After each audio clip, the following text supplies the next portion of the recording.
উপাচার্যের আশ্বাসে নিজ অবস্থান থেকে আপাতত সরে দাঁড়ালেন ডাকসুর ভিপি নুরুল হক নূর।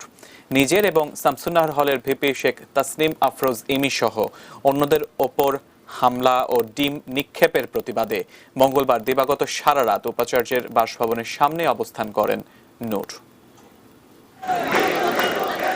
ঘটনার সূত্রপাত মঙ্গলবার বিকেলে বিশ্ববিদ্যালয়ের উর্দু বিভাগের স্নাতকোত্তর শ্রেণীর শিক্ষার্থী ফরিদ হাসানকে সোমবার রাতে মারধর করা হলে ওই ঘটনার বিচার চেয়ে মঙ্গলবার বিকেলে হলের প্রাধ্যক্ষকে স্মারকলিপি দিতে গিয়েছিলেন ভিপি নুরুল হক সহ অপর সঙ্গীরা।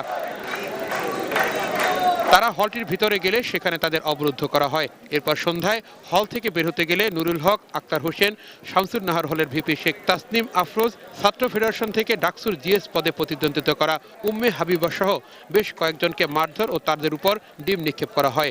এরই প্রতিবাদে সন্ধ্যার পর উপাচার্যের বাসভবনের সামনে অবস্থান নেন ভিপি নুরুল সহ তার সঙ্গীরা। প্রশাসনকে সিদ্ধান্ত নিতে হবে যে তারা কোন ধরনের বিশ্ববিদ্যালয় আসলে করতে চায়, শিক্ষার্থী বান্ধব ক্যাম্পাস নাকি ছাত্রলীগের সন্ত্রাসীদের জন্য একটি মিনি ক্যান্টনমেন্ট, আমরা সেটাই দেখতে চাই। এদিকে নুরুকে অবাঞ্ছিত ঘোষণা করে মুখোমুখি অবস্থান নেয় তার সরিমুল্লাহ মুসলিম হলের শিক্ষার্থীরা।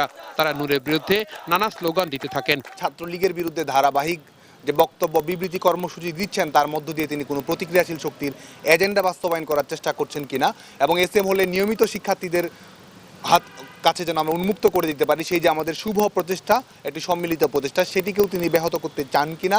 বুধবার সকালে উপাচার্যের সঙ্গে আলোচনায় বসেন ভিপি নূর সহ তার অপর সঙ্গীরা। এ সময় ঘটনার সুষ্ঠু তদন্ত করা হবে বলে জানান উপাচার্য।